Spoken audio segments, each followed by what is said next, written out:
बहुत समय पहले की बात है।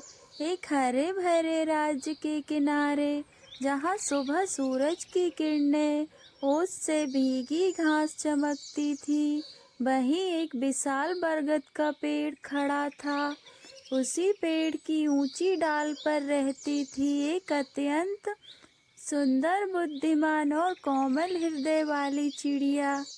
चिंकी का घर केलों के चौड़े चमकदार पत्तों से बना हुआ था, जिसे उसने रंग बिरंगे फूलों, मोरपंख और जुगनुओं की रोशनी से सजाया था। जब हवा चलती तो घर से खुशबू फैलती। चिंकी बहुत नेक थी, वह किसी का बुरा नहीं सोचती थी, लेकिन उसकी नज़र तेज और बुद्धि गहरी थी। उसी बरगद के पेड़ के पास था एक भव्य महल। सोने की दीवारें, ऊंचे ऊंचे खम्भे, चारों ओर सैकड़ों सिपाहियां थे। उस महल में रहता था एक राजा। राजा बहुत शक्तिशाली था, पर अहंकारी भी। उसके पास सैकड़ों सिपाही, 12 रानियां, सब एक जैसे कपड़े गहने पहनती थी। कई दासियां थी जो रानियों की सेवा करती थी। राजा को अपनी ताकत और दौलत पर बहुत घमंड था। हो हो हो। मेरे राज में कुछ भी असंभव नहीं है। लेकिन वह एक बात भूल जाता था, सच और न्याय ताकत से नहीं, बुद्धि और ईमानदारी से चलता है। एक दिन महल में बड़ा हंगामा मच गया। रानियों के कमरे से हीरे मोती के बहुमूल्य हार, कंगन और मुकुट गायब हो गए। राजा आग बबूला हो गया।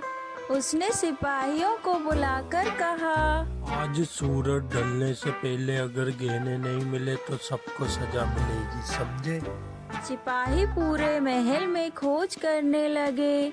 हर कमरा, हर संदूक, हर दासी की तलाशी ली गई, लेकिन कुछ नहीं मिला। असल में क्या हुआ था, महल की एक चालाक दासी ने भेष बदल लिया था, क्योंकि सभी रानियां एक जैसी दिखती थी।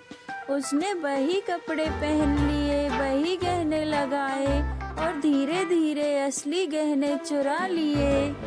बरगद के पेड़ पर बैठी चिड़िया सब देख रही थी।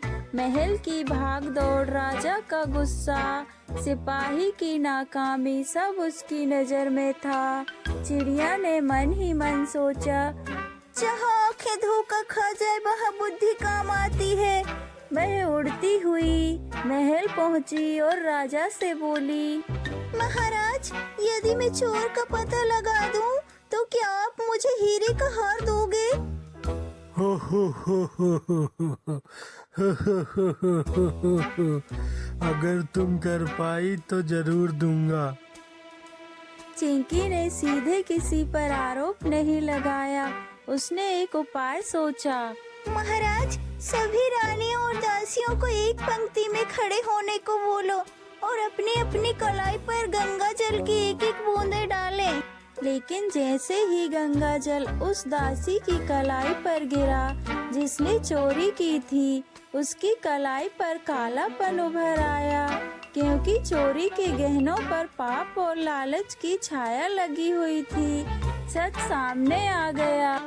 राजा ने दासी को सजा दी। दरबार में चिड़िया की तारीफ भी हुई, लेकिन जब चिड़िया ने निम्रता से कहा, महाराज, अब मेरा उपहार। हो। देखो, ये छोटी सी चिड़िया हीरे का हार पहनने का सपना देखती है। चिड़िया का मजाक उड़ाया गया। उसकी आंखों से आंसू बहने लगे। वह बिना कुछ बोले वहाँ से उड़ के चली गई। चिंकी अपने अपमान को भूली नहीं थी। शेर महाराज, उस भव्य महल में आपको शिकार मिलेगा। शेर महाराज तो भूख से व्याकुल थे, इसलिए वह महल में पहुँच गया। सिपाहियों ने रोकने की बहुत कोशिश की, पर वो नहीं रुका और राजा पर हमला करने लगा। तभी वहाँ चिंकी आ गई। मुझे माफ कर दो चिंकी चिड़िया, मैं तुमको हीरो का हार दूंगा। चिंकी मान गई। उसने शेर को चालाकी से कमरे में बंद कर दिया। राजा ने ताला लगा दिया। और मैं तुझे देख लूंगा छोटी चिंकी चिड़िया।